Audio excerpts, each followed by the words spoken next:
Bismillahirrahmanirrahim.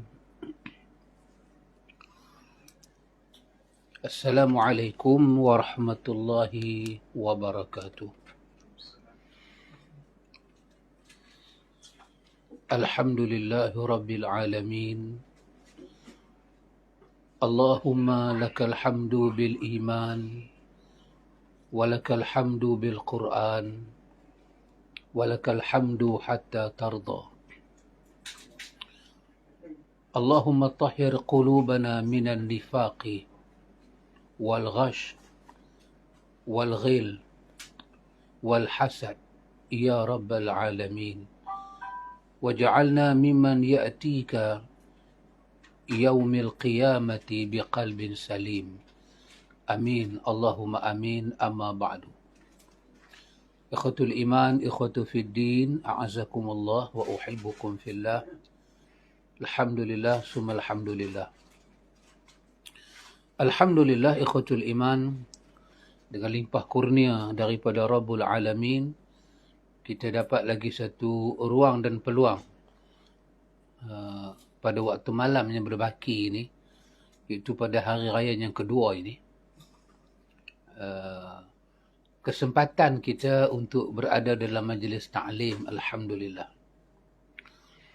Pada waktu ini sengaja kita adakan sedikit tazkirah pendek untuk melihat, kalau ruang kesempatan waktu yang ada ini, kita untuk melihat tiga perkara. Perkara yang pertama, kita cuba melihat penghalang hati menuju Allah Subhanahu wa taala.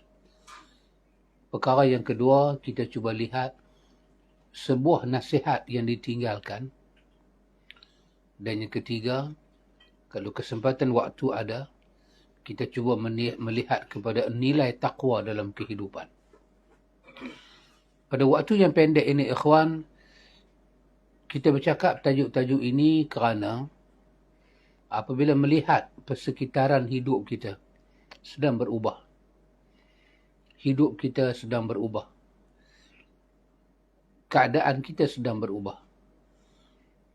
Jadi kita memerlukan sesuatu yang tidak mengubah hati kita. Apa yang kita ada di keliling kita ini sedang berubah, ikhwan. Sedang berubah. Hidup kita tak seperti dulu lagi. Sama ada ekonomi kita, kesihatan kita, sama ada keseronokan dan keceriaan hati kita. Semuanya sedang berubah dan berlalu. Dia tidak seperti tahun-tahun yang sebelumnya.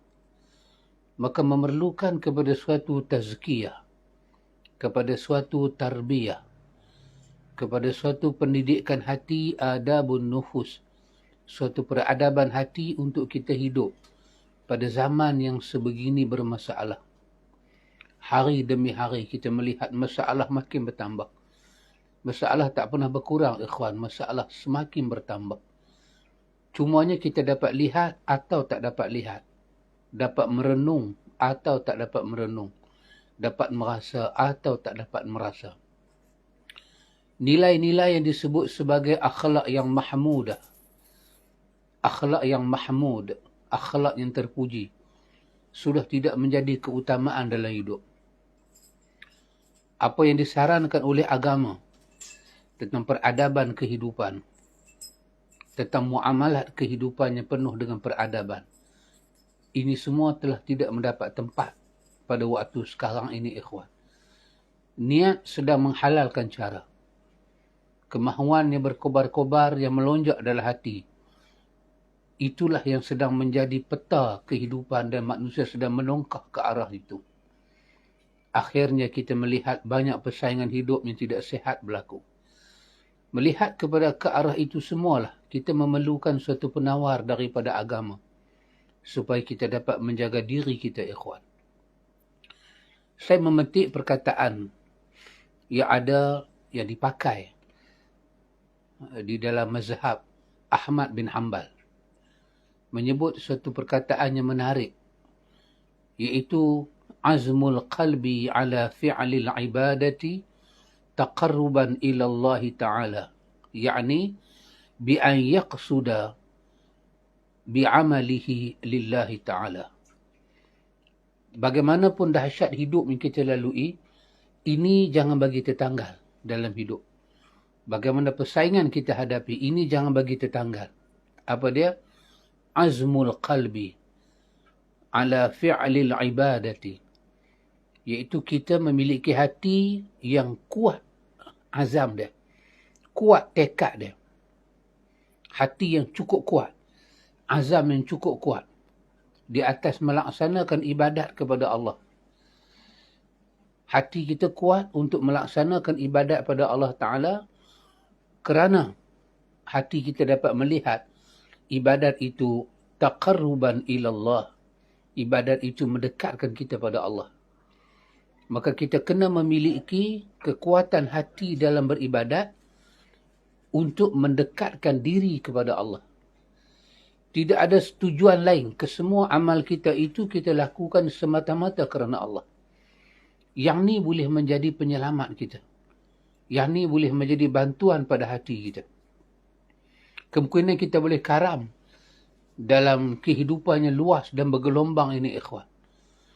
Tapi kalau kita mempunyai hati yang kuat, kita fokus kepada ibadat, dan tujuan ibadat itu kita fokus untuk mendekatkan diri kepada Allah Ta'ala, maka itu dapat membantu kita.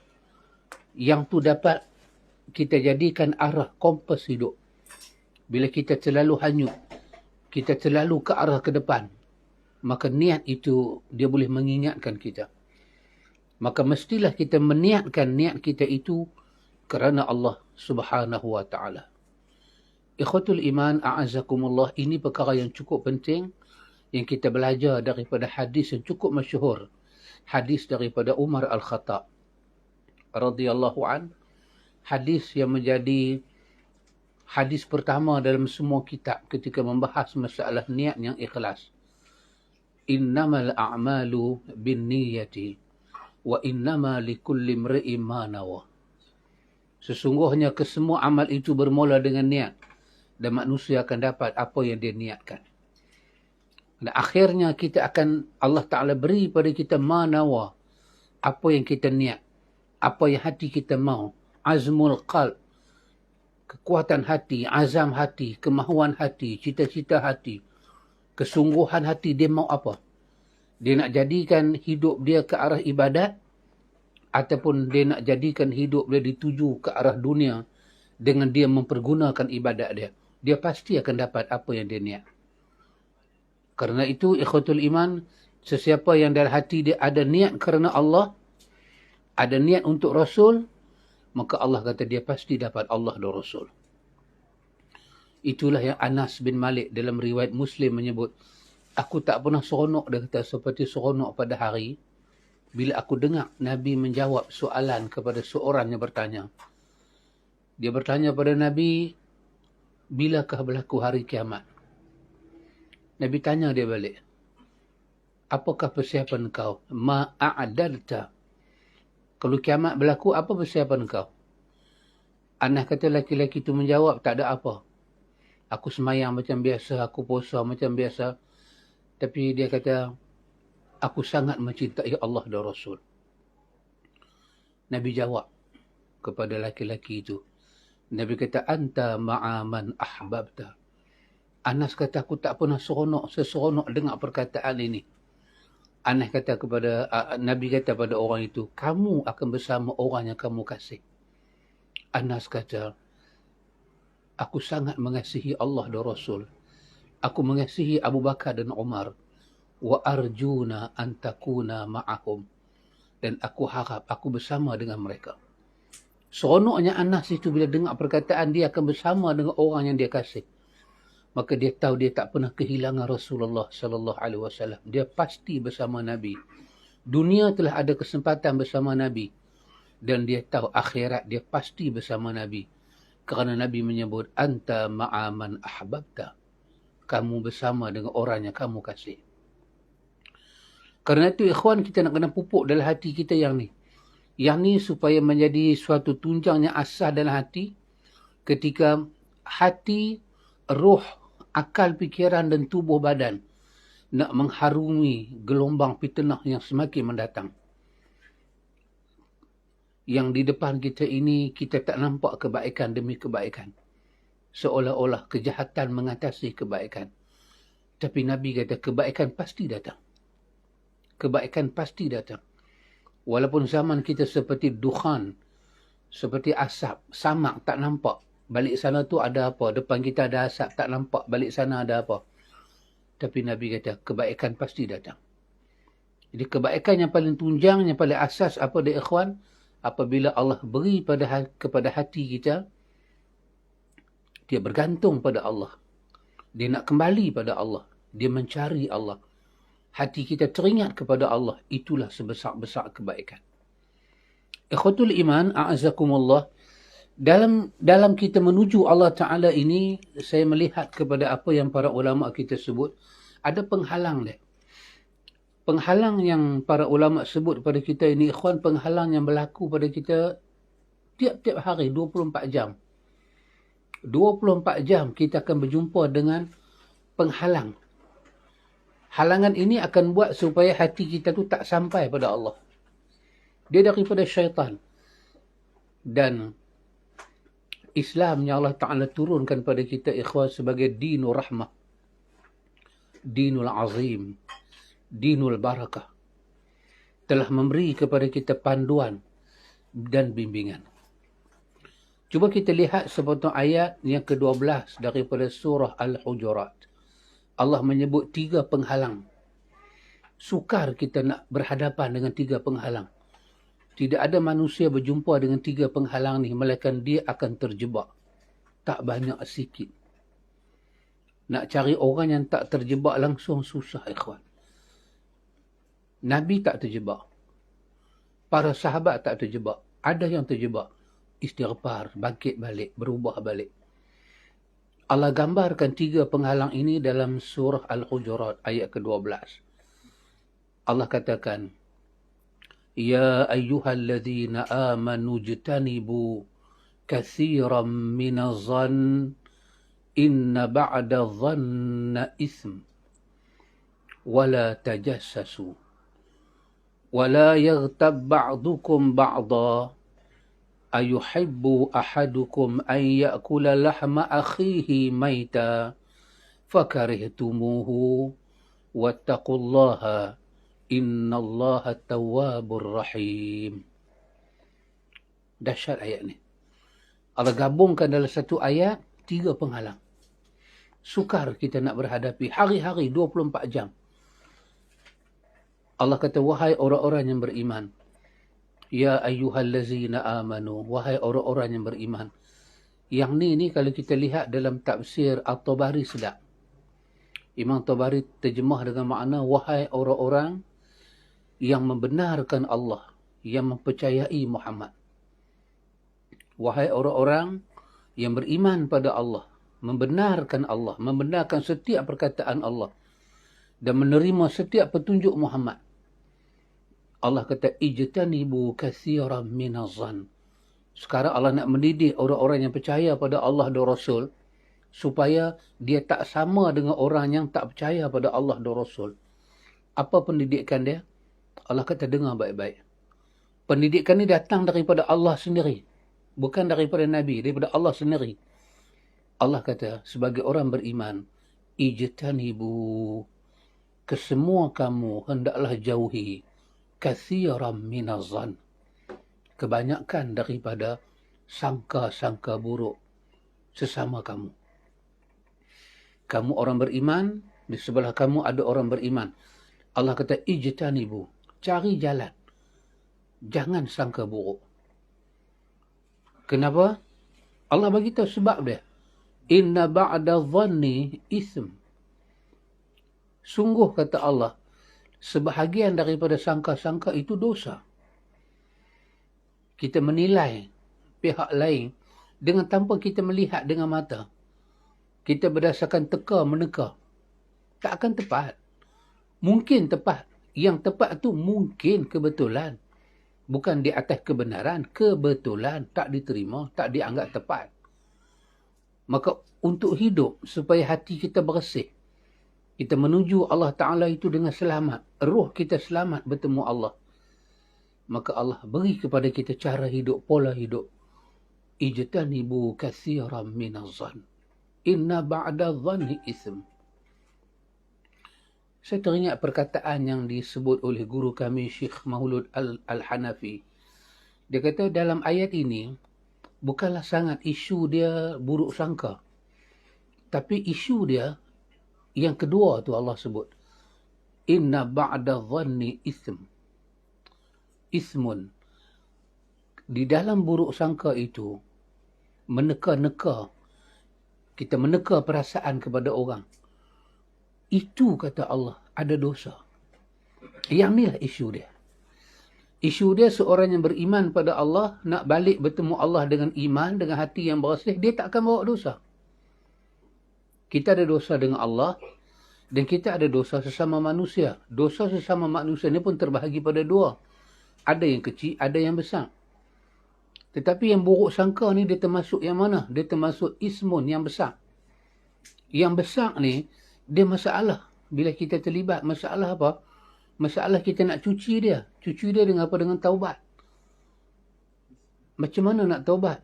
Syarat pertama taubat menyesal. Bolehkah kita menyesal di atas semua buruk sangka kita tu? Dapatkah kita menyesal? Dan menyesal ni bukan kerana orang paksa. Kerelaan hati.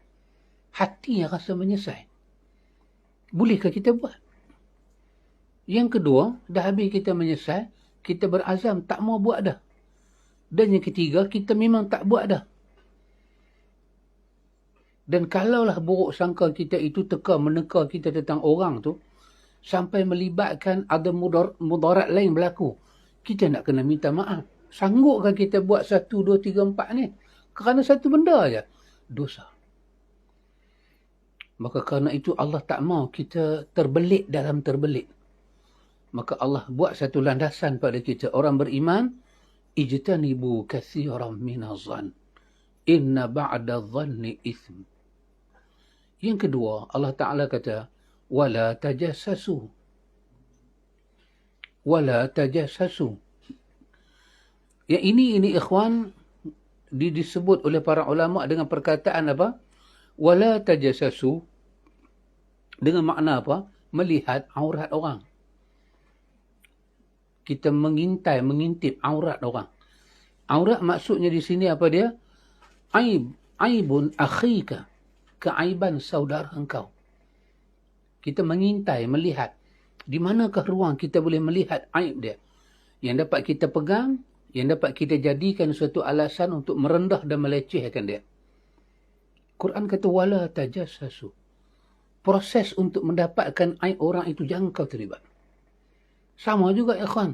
Bukanlah masalah aib itu sangat. Tapi masalahnya di dalamnya ada dosa. Dan dosa ni nak minta maaf, nak menyesal, susah ikhwan. Allah nak ampun dosa besar ni dengan syarat kita menyesal. An-nadam.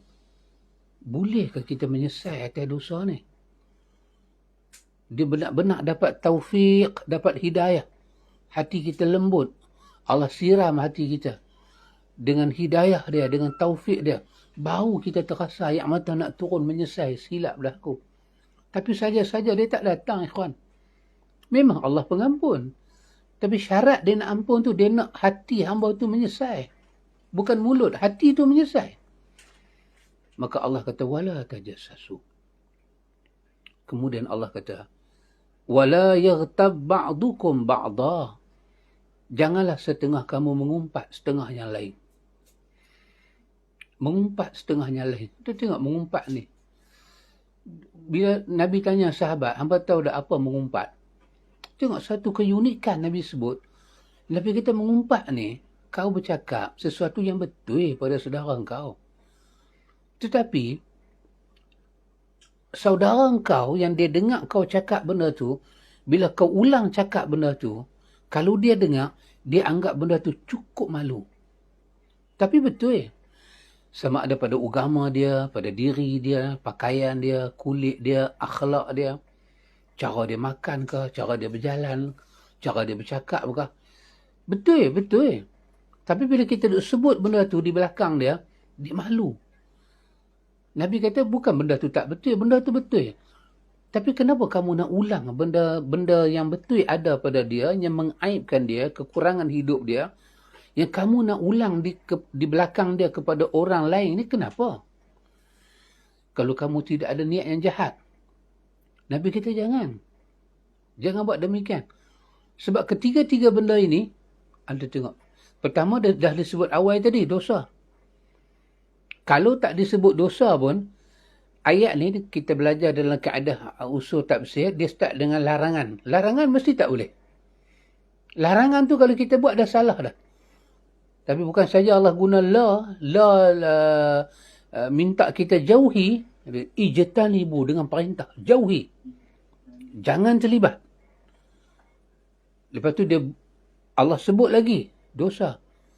Tengok. Kenapa 3 perkara ni disebut sebagai penghalang jiwa kita, penghalang hati kita bertemu Allah dengan bersih? Allah beritahu. Allah kata, ayuhibbu ahadukum an ya'kula lahma akhihi maitan. Dahsyat ayat ni, ikhwan. Allah kata, sukakah seorang daripada kamu sekiranya dia memakan daging saudaranya yang mati, bangkai daging saudaranya yang mati, busuk, jelek, maukah dia makan? Allah kata, fakarihtumu. Tengok Allah jawab, kamu tak akan suka makan, kamu benci. Allah kata, wattaqullah. Kalau kamu benci, kamu tak mau Allah menilai kamu sekotor itu, sejelek itu, tinggalkan 3-3 itu. Allah kata, wattaqullah. Bertakwalah pada Allah. Dengan maksud apa? Dengan maksud, kamu takutlah kepada azab dan balasan yang Allah sediakan kepada orang yang melakukan benda itu dan dia melanggar pelanggaran Allah. Dia banyak hidup dengan buruk sangka, dia banyak hidup dengan tajassus, dan dia banyak hidup dengan riba. Allah confirm kata itu dosa. Allah letak di dalam zon larangan. Dan Allah sebut, kalau kita terlibat satu daripada 3 itu, kesemua ni melibatkan maruah diri orang. Allah kata, samalah kamu seperti orang pakai elok, rupa parah elok, tubuh badan elok, tapi makan apa? Makan bangkai. Adakah hati, mulut makan bangkai, mulut tu jadi busuk, telan bangkai, daging darah jadi macam mana? Dan dengan itu menghadap Allah Ta'ala. Cubalah makan bangkai, tengok. Di mulut ni penuh dengan darah, lepas tu angkat takbir semayang, sah ke semayang tu? Diterima ke semayang tu? Benda-benda busuk seperti petai, derian, bukan benda haram. Itu pun dikatakan, kalau kita makan, kita kena bersihkan mulut kita. Baru kita pergi sembahyang. Ini kan pula, di mulut kita ini ada apa? Ada larangan Allah. Bolehkah hati itu balik bertemu Allah Ta'ala? Allah Ta'ala kata, wattaqullah, innallaha tawwabur rahim. Allah kata, tinggallah. Macam mana buruk pun, macam mana susah pun kamu nak tinggal, kamu kena mujahadah tinggal. Kerana Allah itu tawwab, pengampun. Allah itu rahim. Allah itu sangat mengasihi kamu. Ikhwatul iman, ketiga-tiga penghalang hati ni Allah sebut dalam satu ayat. Menyebut dengan satu dosa, dan Allah sebut bagaimana Allah membayangkan, Allah meletak nilai orang yang terlibat dengan perkara ini. Bagaimana sembahyang dia, bagaimana zikir dia, bagaimana doa dia, bagaimana dia bertemu Allah Ta'ala dalam keadaan cukup-cukup jelek. Ikhwan, kita katakan benda ini, ikhwan, supaya apa? Supaya kita yang terselamat, bukan orang. Saya bacakan tajuk ini supaya saya yang terselamat. Sahabat-sahabat yang dengar supaya sahabat-sahabat yang terselamat. Kalau kita tahu benda tu jenis buruk sangka, kita alihkanlah diri kita. Kita tahu benda tu jenis tajassus, bawalah diri kita ke lain. Jangan terlibat ta'rugi. Kita tahu benda tu jenis riba, bawalah diri kita ke tempat lain. Itu satu. 3 itu dikatakan penghalang pertama. Kenapa ikhwan? Kerana 3-3 tu dia akan main serentak. Kita start buruk sangka, tengoklah. Tak ada orang yang buruk sangka pada orang, dia tak cari aib orang. Dan tak ada orang yang tahu aib orang, dia boleh tutup mulut. dia mulakan riba. Dia akan membuka segala-galanya. Karena itu awal lagi dikatakan perjalanan seorang mukmin hati nak bertemu dengan Allah banyak urusan. Ikhwan, saya nak menyebut sesuatu yang pendek. Ketiga-tiga ini bukan saja kena orang awam, bahkan orang yang bergelar ulama pun kena. Terutama apabila kita ni menjadi penceramah terkenal, banyak orang akan datang pada kita bercerita. Sama ada dia bercerita pengalaman diri dia, ataupun dia bercerita pengalaman orang lain. Telinga kita dah dengar dah benda ni, ikhwan. Dan percayalah, tidak ada penceramah yang dengar benda ni yang dia tak menjadikan bahan ini sebagai bahan contoh dalam kelas dia. Mesti dia buat contoh. Sekurang-kurang dia ingat supaya menjadi iktibar pada orang. Tapi bila jalan dia cerita itu, jalan itu nampaknya macam tak ada iktibar. Hati-hati, ikhwan, hati-hati. Ramai penceramah agama tak suka dengan penceramah agama lain. Bukan pasal dia kawan dengan orang tu pun, tapi dia dengar daripada orang lain. Kawan baik dia kata, kawan tu jahat. Dia terus tengok kawan tu dihukum jahat. Jumpa tak tegur, wahai dia, atas mimbar berpesan ittaqullah, dalam kuliah mengajak orang kepada kebersihan hati, tapi dia sendiri terlibat dengan kenajisan hati ini. Karena itu, ikhwan, perkara ini sangat berbahaya. Kita kena jaga hati kita. Kalau kita sayang hati kita, kita nak hati kita tak bermasalah bertemu Tuhan, kita kena berkeras. Bila orang bercakap tentang ghibah, kita kena tegas. Kita kata, saudara, stop. Saya tak mau dengar. Ataupun kita bangkit. Orang bercakap tentang tajassus, kita stop. Kerana kita akan susah, ikhwan. Kita akan susah. Kenapa Allah menilai kita dalam diri kita ada bangkai? Nilaian yang Allah letak pada kita terlalu buruk, ikhwan. Bagaimana Allah nak terima hati seburuk itu? Itu yang pertama. Yang kedua, penghalang yang kedua, yang berlaku dalam hidup kita hari-hari ni apa dia, ikhwan? Disebut dengan tafkhir waria. Tafkhir, ataupun kita boleh kata takabur. Tafkhir dia lebih kepada bangga. Bangga. Dia lebih kepada menunjuk-nunjuk. Sifat ujub dia tu melonjak-lonjak. Sombong. Riak kita tahu. Allah sebut dalam surah Luqman. Allah katakan dalam surah Luqman. Allah kata pada ayat ke-18. Allah kata, innallaha la yuhibbu kulla mukhtalin fakhur. Allah kata, sesungguhnya Allah sangat tak suka kepada siapa? Setiap mukhtal. Setiap orang yang ada sifat mukhtal. Sifat mukhtal, sifat dia ini seorang yang mu'jib fi nafsihi. Dia takjub dengan diri dia sendiri. Dia bangga dengan diri dia sendiri. Fakhur. Fakhur bermakna ay ala ghairihi. Dia mula tunjuk kebanggaan itu pada orang lain. Dia mula cakap, hampa tak boleh buat macam aku. Aku boleh buat. Hampa tak boleh buat. Kebanggaan diri dia itu telah pun menjadi satu yang membuak-buak.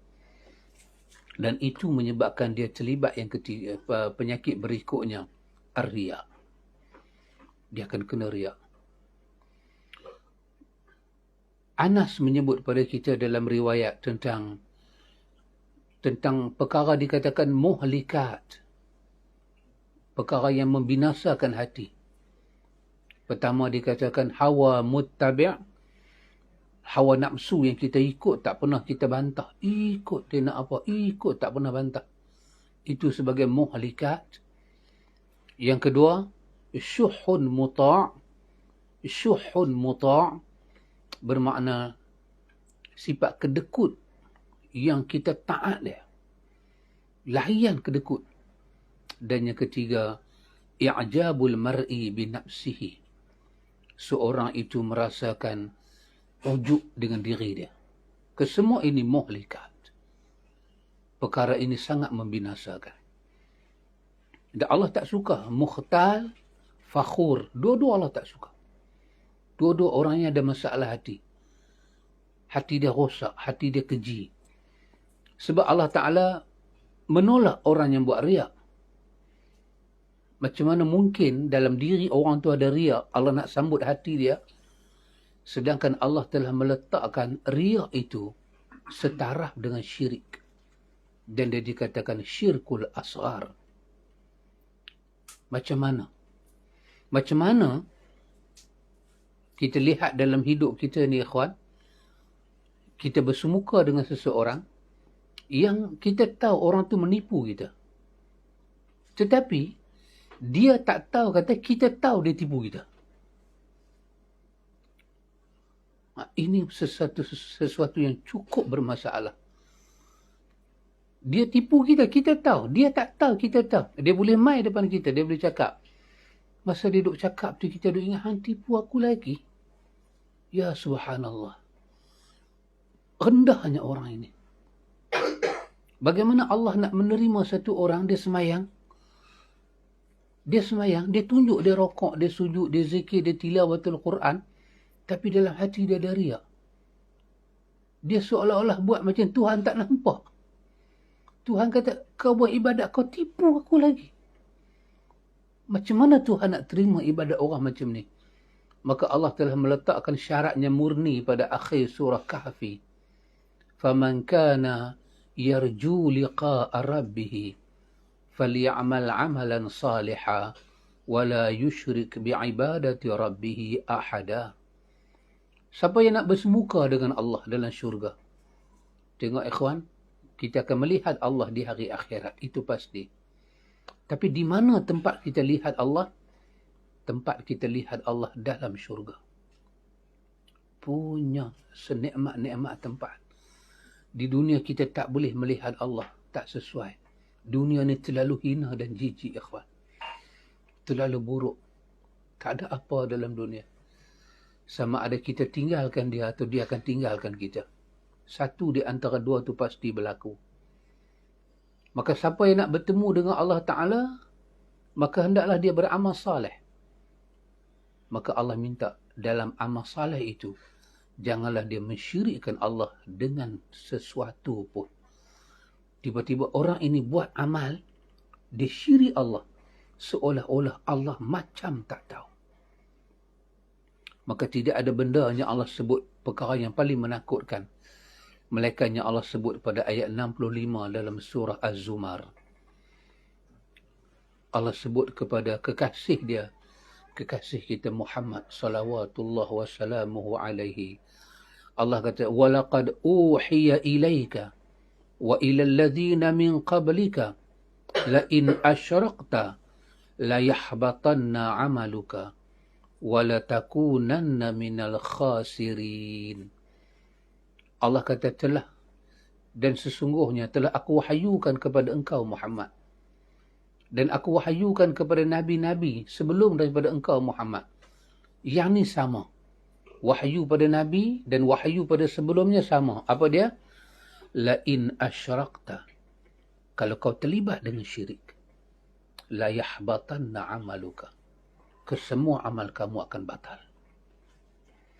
Dan janganlah kamu memasukkan diri kamu sebagai orang yang rugi dunia dan akhirat. Jadi bagaimana nak dikatakan amal orang hati, orang yang melakukan riak itu diterima? Sedangkan Nabi sendiri meletakkan, Nabi mensandingkan perkataan riak itu dengan nama syirkul asghar. Maka apa jadi pada orang yang terlibat dengan syirik, walaupun syirik kecil? La yahbatanna amalu. Akan binasa seluruh amalan dia. Dan ikhwan, hidup dalam dunia yang penuh dengan cabaran macam ni. Susah nak hidup. Susah nak mengalihkan diri kita daripada sifat riak. Daripada sikap tadi tafkhir. Berbangga-bangga. Bukan berbangga dengan bahasa, berbangga dengan hati. Bila bangga dengan hati, lisan akan merendahkan orang. Rasa dia tu tinggi. rasa dia tu kehormat. Ini adalah sifat yang menghalang jiwa kita bertemu dengan Allah. Dan macam mana hati ni akan sampai pada Allah kalau hati ni memiliki seburuk-buruk perkara, ikhwan.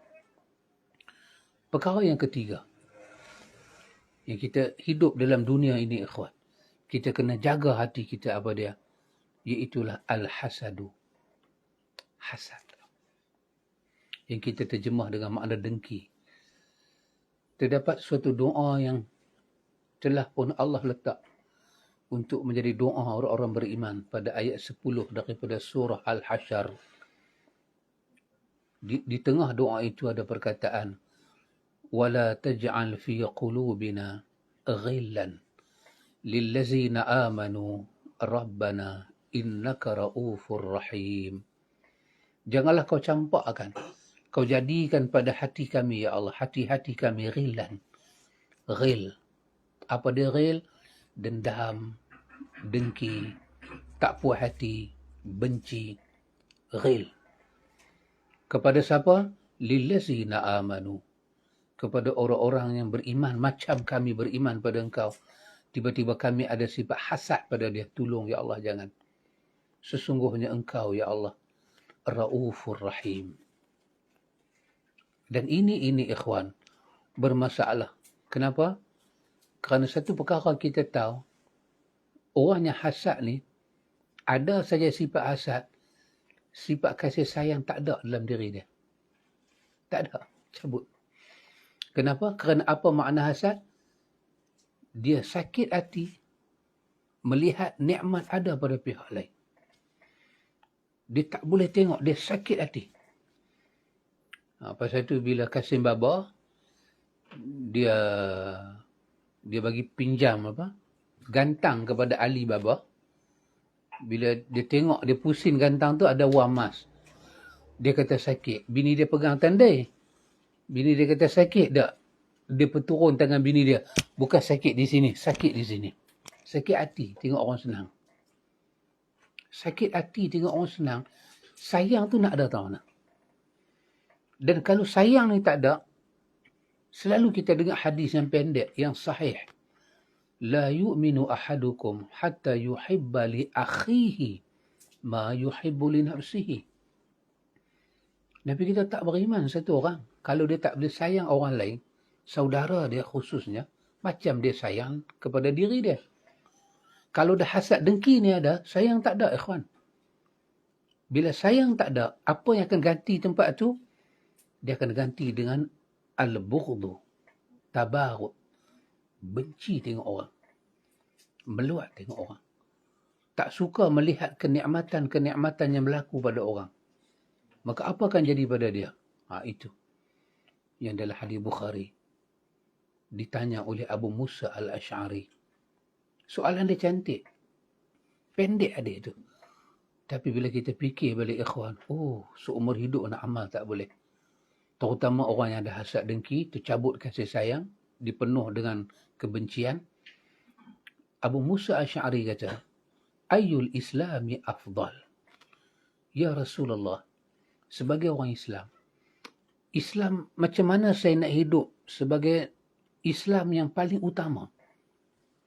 Macam mana saya nak hidup cara Islam supaya saya mendapat kedudukan yang cukup tinggi di sisi Allah? Afdal, saya paling utama.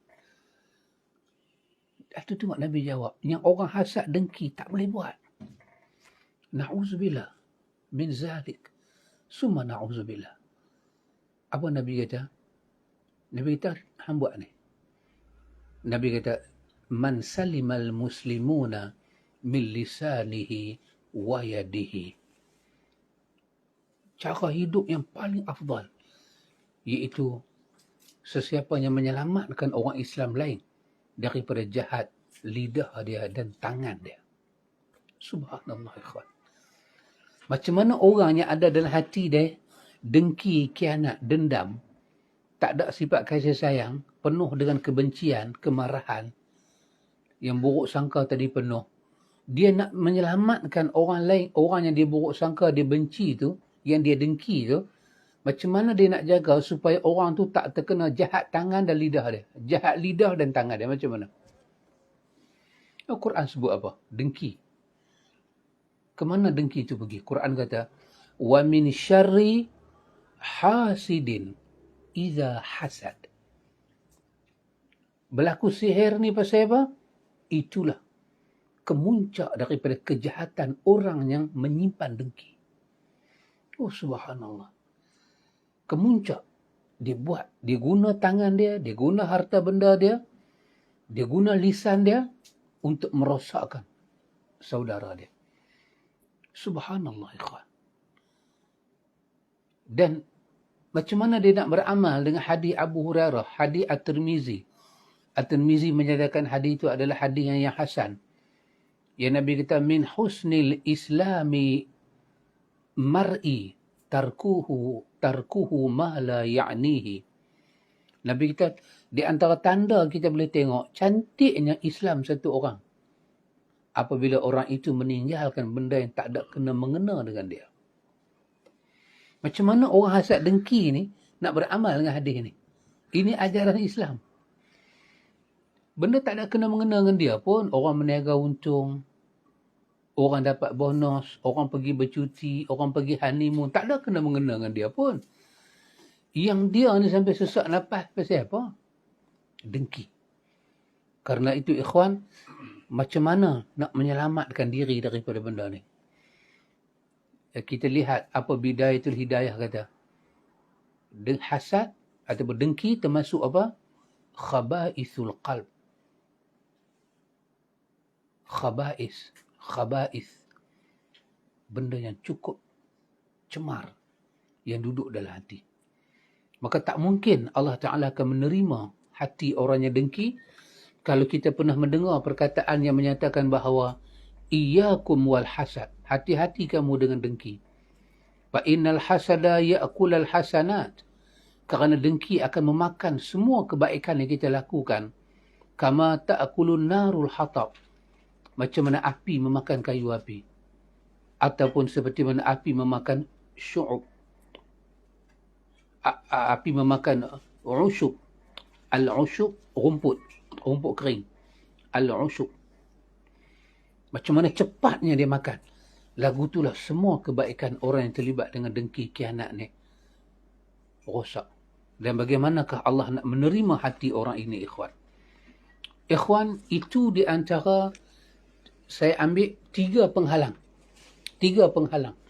yang menghalang hati kita daripada bertemu Allah. Dia halang sungguh-sungguh, ikhwan. Dan yang ni, ikhwan, majulah macam mana dunia sekalipun, moden lah macam mana pun, ini penyakit manusia. Bahkan kalau kita tengok sebahagian pihak-pihak yang bercakap, persaingan orang berniaga dalam dunia ni sampai pada peringkat dengki di antara mana? Dia korbankan nyawa orang kerana nak jual produk dia. Dia bunuh orang. Hasad dengki. Dia tak mau melihat ekonomi dunia itu berpihak pada satu kaum. Dia tak mau. Dia nak jadi golongan yang dominan. Dominan dia nak sampai peringkat antarabangsa. Dia boleh buat khianat kepada manusia. Dia akan guna 1001 alasan. Maka saya teringat seorang doktor pernah kata, kesihatan kita telah pun di-hijack oleh pihak yang tidak bertanggungjawab. Di-hijack tengah jalan. Subhanallah, ikhwan. Kenapa? Bersaing. Dunia bersaing dengan orang jual ubat. Semua nak kaya. Subhanallah. Sampai daripada atas ke bawah, sampai ke bawah. Yang akhirnya pasti melihat suatu keadaan. Ada suatu ungkapan. Ungkapan ni dia sebenarnya ungkapan, tapi telah berlaku kesilapan. Mereka sebut ni hadis Nabi. Ini bukan hadis. Salah kita kata dia hadis. Dia ungkapan. Ungkapan seorang yang membuat ramalan. Saya tak menyokong pun, tetapi terdengarlah ungkapan tu. Kalau kita baca dalam buku-buku hadis-hadis palsu ni, kita jumpa lah ungkapan tu. Dia kata nanti mai satu masa. Bukan hadis, dia bukan hadis. Salah kita kata dia hadis. Kalau hadis dia masuk hadis palsu. kekalkan dia sebagai ungkapan. Dia kata nanti mai satu masa, kita akan jumpa apa? Kita akan jumpa pemimpin-pemimpin seperti singa. Pemimpin macam singa. Uzara'uhum kal asad. Macam singa. Apa singa tahu? Singa raja hutan. Dia raja hutan. Dia naik bukan pasal ada election. Mana ada kambing pernah pergi pangkah singa. Singa tahu dia raja. Dia nak makan apa, dia makan. Tapi dia kata, quda'uhum, penegak-penegak hukum, kazi'ab, macam serigala. Orang Melayu kan kata, serigala berbulu ayam. Maksud apa? Pandai serigala ni. Dia nak makan ayam, dia pakai bulu ayam. Orang tua lah kata, saya tak tahu betul tak betul. Serigala dia pandai berdrama. Tapi akan turun lagi ke bawah. Akan turun lagi ke bawah. Di mana para penegak hukum dikatakan kal kilab. Macam anjing. Menyalak. Orang letak daging, sengap. Walaupun pencuri letak daging, dia sengap. Walaupun kawan tuan dia, tapi tak bawa daging, dia salak. Dan dia kata, wa kathirun nas yawma izin kal aghnam. Bagus juga dia kata ni. Mungkin dia ramai zaman dia. Dia kata ramai manusia, kebanyakan manusia akan hidup seperti mana? Seperti mana kambing. Tak ada pilihan. Dia tak ada. Suara kambing itu hanya bek, bek. Hang tendang pun dia lagu tu. Hang ambil pisau letak kat lehak dia pun dia lagu tu. Hang bagi makan pun dia lagu tu. Hang melawak pun dia lagu tu. Dia tidak ada pilihan. Dia bukan hadis. Dia bukan hadis. Demi Allah dia bukan hadis. Tapi dia cuma satu ungkapan yang dapat kita lihat sama ada dia mempunyai kualiti kebenaran ataupun tidak. Dunia akan berubah kemajuan demi kemajuan. Tetapi ikhwan, penyakit manusia ini tak dapat diubah. Melainkan dengan penawar daripada Rabbul Alamin. Tak boleh ubah. Penyakit apa tadi? Kita balik yang pertama tadi apa? 3 tadi. Buruk sangka yang melampau. Tajassus. Riba. 3. Yang kedua, ujub, tafkhir, iaitu apa? Bangga. Ria. Dah 5. Yang ketiga tadi, hasad. 6. Tapi kena tahu, setiap penyakit ni, dia tak mai duduk seorang-seorang. Dia mai, dia beranak. Macam tadi, hasad. Dia beranak apa? Dia memberanakkan hidup tanpa kasih sayang. Dia memberanakkan benci-membenci. Dia memberanakkan al-baghyu, pelanggaran hak masing-masing. Sampai pada peringkat hasad melahirkan apa? Melahirkan sihir menyihir. Bunuh-membunuh. Kerana dia saja. Dan setiap penyakit ni kalau ada, kita kena tahu bila mazmumah ada, mahmudah akan keluar. Sifat terpuji akan hilang. Maka bagaimana nak mencari kedudukan di sisi Allah? Dengan persaingan hidup yang begitu dahsyat, ikhwan. Ulama bersaing dengan ulama. Pemimpin bersaing dengan pemimpin. Orang bawah bersaing dengan orang bawah. Perniaga bersaing dengan perniaga. Subhanallah. Masing-masing memburu kehidupan dunia. Dalam dunia kita perlu duit. Tak ada duit kita susah. Kata orang bawah. Orang bawah susah cari duit. Orang bawah bertetap. Berkelai cari duit. Siang jadi malam. Malam jadi siang. Kadang-kadang tak dapat banyak mana pun. Tetapi itulah buruan manusia. Yang atas senang cipta duit. Macam cop duit. Kehidupan bertambah teruk. Hati bertambah parah. Maka diperlukan ikhwan tazkirah demi tazkirah. Untuk menyedarkan kita balik. Apa kita perlu buat. Kita tak boleh balik dengan hati yang macam ni ikhwan.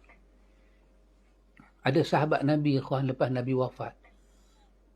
Dia keluar tinggal Madinah. Duduk seorang-seorang di ujung kampung. Mati seorang-seorang. Kenapa? Kerana takut dengan persaingan ini. Takut sangat-sangat. Macam Nabi pernah memuji seorang yang bernama Uwais bin Amir Al-Qarni. Oh, tak kenal dia. Tapi bila orang kenal dia, jadi masalah kat dia. Pantang orang nampak dia. Tolonglah baca doa, tolonglah baca doa. Masa orang tak kenal dia, biasa-biasa je hidup dia. Tapi bila orang mula kenal dia jadi buruan, dia jadi susah. Dia lari hidup ke satu tempat yang asing. Macam mana kita nak hidup, ikhwan? Dunia tak tahu mana kita dapat pun. Tapi nak jaga hati kita. Sebab Allah boleh panggil kita bila-bila saja balik bertemu Allah.